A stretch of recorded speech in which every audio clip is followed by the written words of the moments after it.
सुप्रभात बच्चों, online class में आपका स्वागत है। मैं Neeta Chaudhary Fortune International School से। तो बच्चों, हमने हिंदी का पद्य भाग का 5th चैप्टर कर रहे थे, कृपाराम खेड़िया द्वारा लिखे गए सोरठे। उसके हमने 5 सोरठों की सह प्रसंग व्याख्या कर ली थी। आज हम उनके आगे के जो सोरठे हैं उनकी सह प्रसंग व्याख्या करते हैं। सोरठा नंबर 6 है। पहली कियाम उपाव दव दुश्मन आमय डटे, प्रचंड हुआ विश्वास रोबा घाले राजिया। उपाव का अर्थ होता है बच्चों उपाय। आमय का अर्थ होता है रोग। दव का अर्थ होता है जंगल की आग। विस्वाव का अर्थ होता है जहरीला असर। रोभा कष्ट, घाले देता है। तो इसका हम सह प्रश्न कैसे लिखेंगे? यह अवतरण राजियारा सोरठा से लिया गया है। इसमें कवि कृपाराम ने समय पर उपाय करने की सलाह दी है। व्याख्या करेंगे।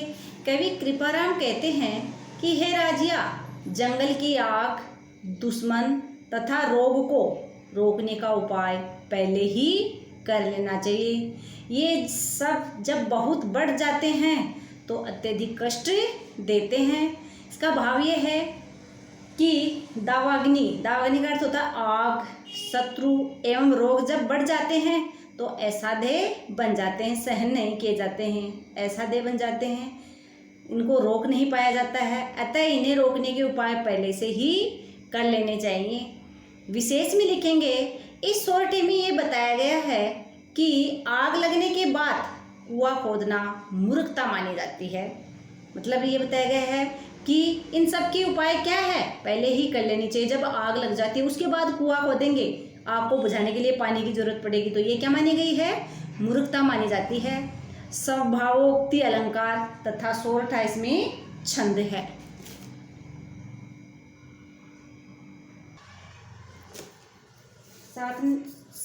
सात नंबर का पद है।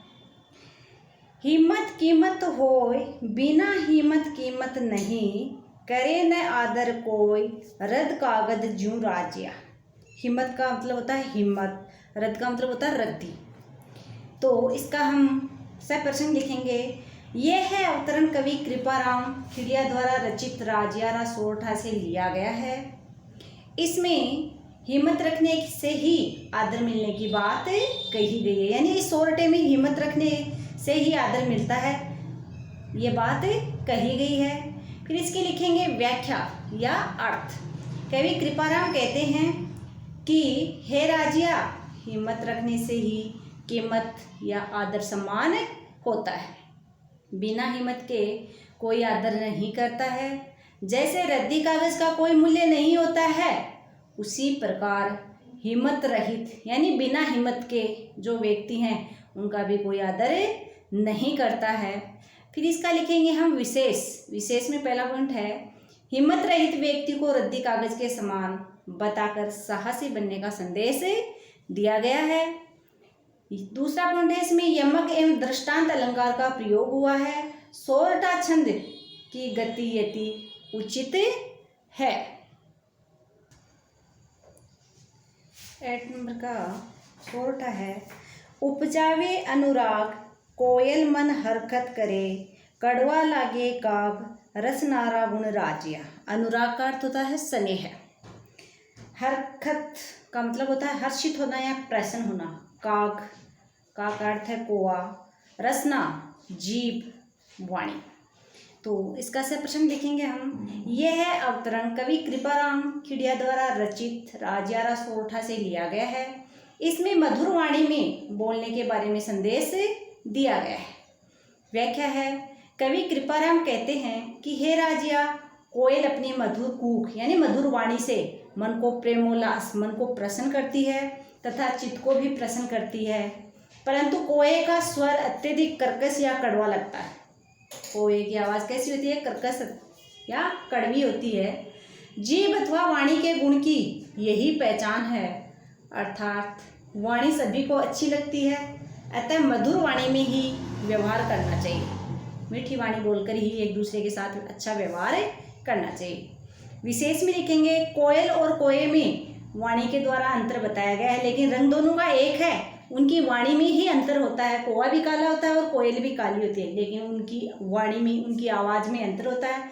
कोयल की आवाज़ मीठी मधुर होती है और कोए की आवाज़ कड़वी कर्कश होती है। ये दोनों सज्जन एवं दुर्जन के प्रतीक हैं। कोयल को सज्जन के प्रतीक माना गया है और कोए को दुर्जन का प्रतीक माना गया है। अनुप्रास एवं काव्यलिंग अलंकार है और सोरठा छंद है। 9 नंबर का सोरठा है। दूध नीर मिल दोय, एक जिसी आकृति हुए, करे न न्यारा कोई, राजहंस बिना राज्या। नीर का अर्थ होता है पानी, एक यानी एक, आकृति यानी आकृति, न्यारी यानी अलग। इसका सह प्रसंग लिखेंगे। यह अवतरण कवि कृपाराम द्वारा रचित राजियारा सोरठा से लिया गया है।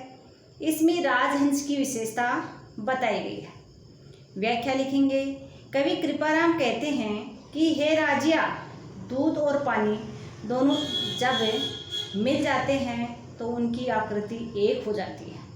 दूध और पानी के उस मिश्रण में से दोनों को राजहंस के अलावा कोई भी अलग नहीं कर सकता, यानी दूध और पानी को अलग कोई भी नहीं कर सकता, अर्थात राजहंस ही दूध और पानी को अलग अलग करने में समर्थ रहता है। उसी प्रकार विवेकी यानी तेज बुद्धि, विवेकी संत जन अच्छाई और बुराई में अंतर कर देते हैं। विशेष लिखेंगे। राजहंस के संबंध में लोक प्रसिद्धि की ओर संकेत किया गया है। इसमें राजहंस ज्ञानी एवं विवेकजनों का प्रतीक है।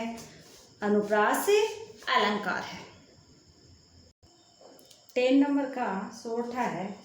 मलिया गिर मंझार, हर को तर चंदन हुए, संगत लिए सुधार, रूखा ही न राजिया। मंझार का अर्थ होता है मध्य में, तरु यानी वृक्ष, चंदन यानी चंदन, संगति यानी संगति और रूखा यानी वृक्ष। तो इसका सह प्रसंग लिखेंगे। यह अवतरण कवि कृपाराम द्वारा रचित राजियारा सोरठा से लिया गया है। इसमें कवि ने संगति के परिणाम के बारे में बताया गया है। व्याख्या लिखेंगे। मलयगिरी, गिरी यानी पर्वत, मलयगिरी पर्वत पर स्थित हर कोई वृक्ष चंदन का वृक्ष बन जाता है। वहाँ पर संगति के प्रभाव से वृक्षों के स्वरूप या स्वभाव में सुधार हो जाता है। कवि राजा को संबोधित कर कहता है कि ये संगति का परिणाम दिखाई देता है कि मलयाचल पर्वत पर सब वृक्ष चंदन की तरह सुगंधमय हो जाते हैं। इसमें विशेष लिखेंगे। सत्संगति से चरित्र में सुधार हो जाता है। इस तरह सत्संगति करने का संदेश दिया गया है।